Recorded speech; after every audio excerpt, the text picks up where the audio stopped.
Murder Drones Episode 8 reminded me of why I don't make react videos. Not only are react videos not my style, you would have heard me screaming garbled euphoric nonsense in response to a certain moment that happens in this episode.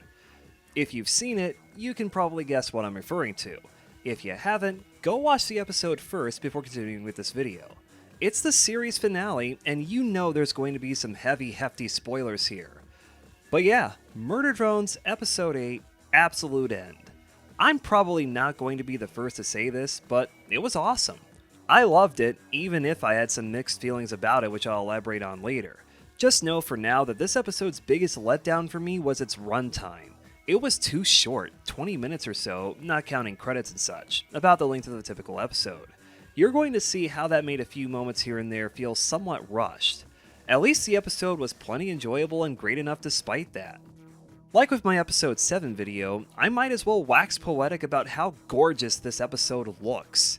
Glitch said episode 8 was in production for well over a year, and it shows. All the fight sequences, the in-space scenes, Sin's expressions and movements, Uzi's heterochromia? More on that later. Point is, this might be the best looking, most well animated episode in the whole show. A testament to how much Glitch has changed since episode 1 landed back in 2021. It's a night and day difference between the two regarding animation quality. AJ DeSpirito's music is still as great as ever, and the comedy, when it's good, it's great. But like episode 7, I felt there were a few comedic moments that could have been better with a more serious tone. I know this show is a comedy, and humor is a subjective thing to begin with, but I still couldn't shake that. It wasn't that big of a deal, but it irked me enough to comment about it. Though, if you wanted some good comedic moments, here's the teacher. Yeah, he's here. It's been a while since we've seen him, since episode 4 I believe, and he did not give a crap about being launched into outer space by the ongoing gravity anomalies caused by the Absolute Solver consuming Copper-9. Also, this essay he's grading was ghostwritten by Icon from Internetian Cube. Anyways, Uzi finally got to have a few moments alone with her mom, Nori. I was looking forward to this so much, ever since Uzi kicked Nori into that pit in the Cabin Fever Labs Cathedral like she'd just seen 300. With so much at stake, their chat was mostly business. Both of them realized that. Yeah, there was a part of me who wanted Uzi to freak out at getting to see her mom still alive, if only as a drone core fleshy heart thing, but what we got was great enough. Nori told Uzi how to stop Sin and had a little bonding moment with her. This scene being largely silent, this is outer space after all, was the icing on top. Then N showed up in a landing pod to save Uzi. Spaceship pilot! If episode 6's holding hands bit didn't do it, if that bit from episode 7 where N admitted to Nori that he and Uzi hang out didn't do it, this sequence where N and Uzi talk about their feelings for each other, admit they're dating, while burning up in Copper-9's atmosphere sealed the deal. They have officially ascended to boyfriend-girlfriend status and indestructible status simultaneously.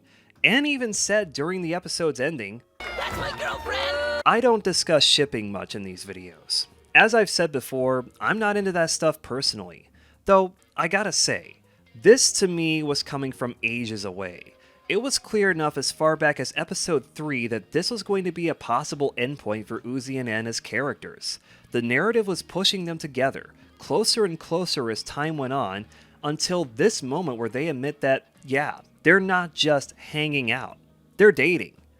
For all the complaints about Murder Drones' pacing, this was a slow enough burn that things felt as natural as they were cute and awkward, given who Uzi and N are. Considering episode 7's ending happened, if I had to guess, maybe an hour or so before this moment, their reunion felt a little rushed. However, it wasn't that big a deal for me. As is, these moments were fun and well-deserved for both of them, especially after all the crap they've been through over the past couple of episodes and everything still to come. At this point, I really want to discuss Jay, but I feel like I can't because a good chunk of her scenes were shared with someone else. To get as much context for Jay's scenes and character here, I feel like I gotta talk about that someone else first. Here comes the moment I mentioned earlier. The moment that, after it happened, left my jaw on the floor for several seconds and my voice unable to form the most basic of words. All I need to say is, V is alive. See, I told ya, no corpse means anything's possible, including V making friends with a Sentinel. Not just any Sentinel, though. I think that's Red Eye's nice dingo from episode 6. Seriously though, I'm so glad V returned, because she had some unfinished business regarding her character arc. I realize that's a weird thing for me to say, given her character had a logical endpoint in episode 6. Speaking of, how she survived that episode's ending is anyone's guess and something I really wanted to see on screen. While most of V's appearances here were part of fight sequences, she bickered with Jay during their fight about why they got sent to Copper 9, doing their jobs in service to the Absolute Solver, and there were a few moments where she poured some of her thoughts and feelings out to N. Well, Sin using holograms to pose as N, while the real N hid behind a nearby wall sitting next to Uzi. It really makes me wish we'd gotten more moments like that throughout the series, even in this episode. Even a whole episode building up her character. Something similar to what Murder Drone's intermission did. Still, it's amazing to see who she is now in comparison to who she was at the start of the series, and I felt this episode wrapped up her character quite nicely. While I'm discussing V, how about that scene at the end where Lizzie leaned on her shoulder while sharing earbuds with her? Are they dating too? Also, I'd like to point out that Lizzie's name for V on her phone is Grumpy McTraumabot. Also, this comment. How about you bite me? Now I know why Uzi said this about her. No one traumatizes these weirdly hot robots but me! Uzi? You want to elaborate on that? No? Okay, I'm just gonna say that this comment implies she's bi and move on. Compare V to Jay, who... Let me put it this way. You'd think Jay would have been shocked to learn that Tessa, arguably her best friend, was actually Sin this whole time. You'd think she would have been pissed off about Sin either murdering Tessa outright or having her murdered through someone like N or even Jay herself. Angry enough to team up with N, V, and Uzi and fight against Sin. But nope, she didn't care. She was loyal to the Absolute Solver this whole time. She stayed antagonistic through the end. She even had the nerve to say this to V's face during their big fight. I never needed either of you. Saying she's better off without both N and V is quite the tell. To be fair, Jay didn't get the same treatment N and V did. Her memories restored, Uzi becoming her admin and all that. Or, wait, did Jay get her memories restored? She has a line in this episode implying she did. If I promised you anything, you tricked me too. Regardless, as far as she's aware, she, N, V, and all the other disassembly drones are meant to carry out the Absolute Solver's orders. Since N and V have been acting against those orders, they need to be put back in place, shown the error of their ways so the Solver will leave them be. We do our jobs on this planet, and it leaves us empty! Don't get me wrong, I'm glad Jay got more than 15 seconds of screen time in this episode. She had some genuinely great moments, like her and V shrugging at Uzi, casually spawning a collapsed star and throwing it at Sin before resuming their fight like nothing happened. Also, Uzi giving her a haircut. Why? Her hair was perfect as it was. At least she learned to forget that fear of gravity and get a little savagery in her life. Holy crap, if you understood that reference, you truly have amazing musical tastes. Despite Uzi using her severed head like a baseball at one point and her ultimately getting knocked out during the big fight against Sin, she's fine at the end, rebuilding a landing pod during the credits sequence. What she wants to do with that, who knows? Oh, I just remembered. I'm pretty sure a Jay fake-out deaths counter appeared at some point in this episode. Whether that's accurate or not, I have no clue, since Jay died and came back to life so many times throughout the series. And yet, she didn't change much as a person through all that. I like that. Sometimes an asshole is likable because they're an asshole, and I feel like dropping a boatload of character development on Jay right at the very end would have been a little clunky. I still wish she made more appearances throughout the show, but what are you gonna do at this point? Since the part of the credits featuring Jay in the landing pod mentioned her, Doll did appear in this episode. By that, I mean parts of her dead body, used to help deliver the punchline of a joke, and her funeral, itself a joke, appeared. I don't know. I'm sure these moments were meant as nothing more than quick jokes, but something felt off about them. Not sure how else to explain it. And is this her head sitting next to Lizzie here? During the credits, this, whatever this is, showed up for a few moments. Is that supposed to be Doll? I mean, that is her eye color, and that figure looks kinda like her, weird tentacle looking appendages and all. It's a fun callback to episode 3, the credits were filled with callbacks. But, hang on a moment. If you go frame by frame during the part where N runs up to Uzi immediately after she ate the Absolute Solver's consciousness, more on that pile of bonkers in a moment, you get to see this. I checked, and this is the same HUD we saw on Doll during episode 7, but from Uzi's point of view instead. So, is Doll or a part of her still alive within the Solver's consciousness? I suppose that's for fanfics and theorists to mull over. It wouldn't surprise me if she found another way to cheat death, though. I don't call her the undead Russian cannibal techno-mage robot girl for nothing. Then there's Sin. Silly little Sin, or Flesha, or whatever you want to call her. Where do I start with her? She had some of the funniest moments in the episode. The fights featuring her were pretty cool and anime-esque, with Nightcore even being dropped in the background. Literally, that's a circa 2006 iPod playing that music. And she wins an award for having the most terrifying and best overall sequence in the whole episode.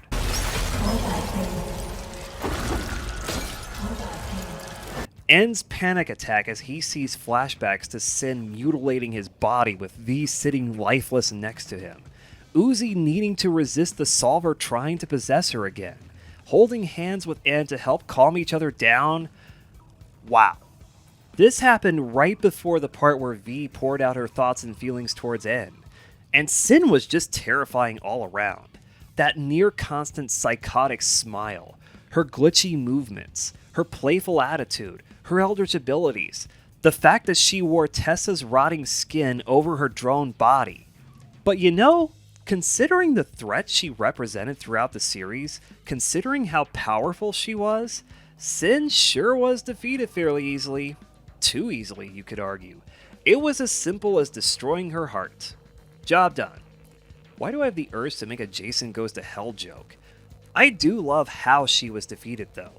Uzi saw a teleports behind you, nothing personnel kid move coming, and Sin teleported to a spot where Uzi's hand wound up grasping Sin's heart, allowing her to rip it out of her body and use a null to open a hole through Copper 9.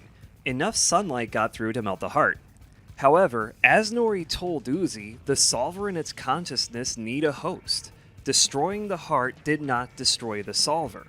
Instead, it caused Sin and Uzi to get trapped inside a singularity. Uzi found herself holding the Solver's consciousness, and she ate it, causing Uzi to get sick and die for about 30 seconds before coming back to life. Does that technically make Uzi a zombie drone? On that note, both Uzi and N had, by my count, 4 fake-out deaths between them in this episode. The moment after Uzi ate the Solver's consciousness, Sin ripping Uzi's core out of her body, Sin ripping N's core out of his body and almost eating it, and this bit where Sin rips N's head off while going, "Let me in, let me in, let me in, let me in, let me in, let me in, let me in, let me in, let me in." Both silly and terrifying. I love it. Uzi eating the Solver's consciousness is where that fancy new heterochromia I mentioned came from. She and the Solver merged? Uzi is now the Solver's main host, though Uzi's consciousness is largely still in control of her body. And just to get it out of the way, since someone's probably going to comment on it, Sin and the Solver are separate entities, with Sin being the Solver's main host, perhaps his preferred identity. The subtitles still refer to her as the Solver, not Sin. I feel like I need to say this more for myself because I get confused about that sometimes and treat the two as if they're one and the same when they're really not. Oh, hell yeah! I'm a damaged OC. Oh, okay then. You wanted to be an overpowered god. Understood. Have a nice day. Gotta love V's reaction to this.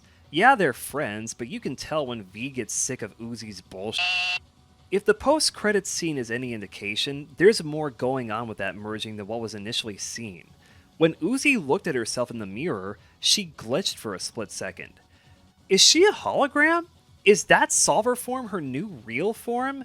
Is this all in her head, the absolute Solver making her see what she wants to see? That might explain why there's nobody else in this scene and the ending being as upbeat and happy as it was. Uzi looks noticeably distressed and tired here, like she's sick of having the solver's mind within her. I don't blame her. If I had a sentient tail making fashion choices for me, I'd have that same expression, if not worse. All snark aside, if this is reality for her, in other words, actually happening in the real world, in universe, you gotta imagine future dates with N being super awkward because of that. One more thing about Sin that I really need to highlight.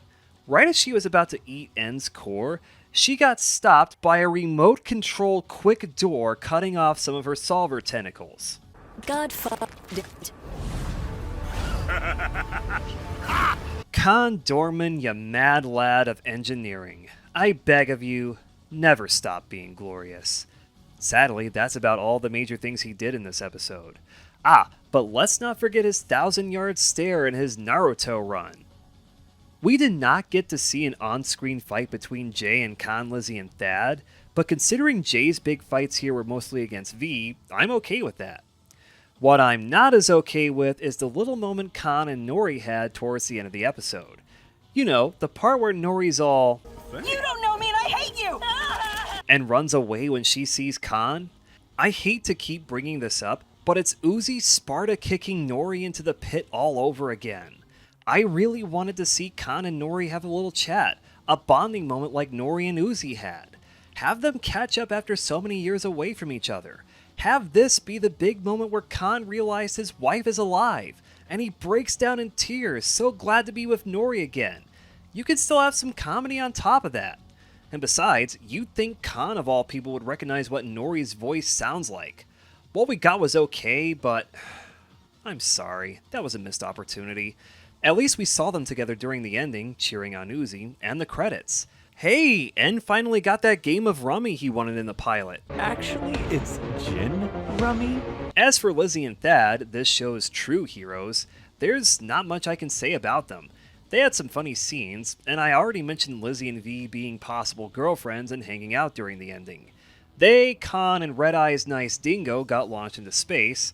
There was a moment where Nice Dingo bodied Lizzie that felt like something from the Amazing Digital Circus, and Thad found a skateboard because of course he did. Thus, we finally arrive at this episode's ending. I've been dancing all around it throughout this video, but now it's time to break this down. In short, I'm happy with it, even if it was a bit abrupt and came and went in a blink.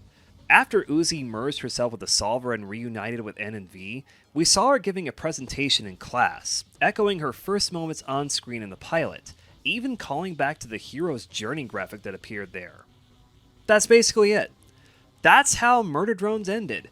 Not only did everyone live, save for Doll and Tessa, they got a happy ending complete with some last-minute jokes thrown around like N's attempts at drawing manga-style art folded into a paper airplane aimed at V.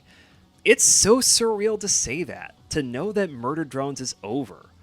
For the record, both Glitch and Liam Vickers have said that there could be more stories featuring Murder Drones as characters in the future. There were a few open ends after all was said and done. Uzi coming to terms with being the main Absolute Solver host, Jay rebuilding that landing pod, the remaining questions surrounding Doll. Who knows when or even if all these questions will be answered.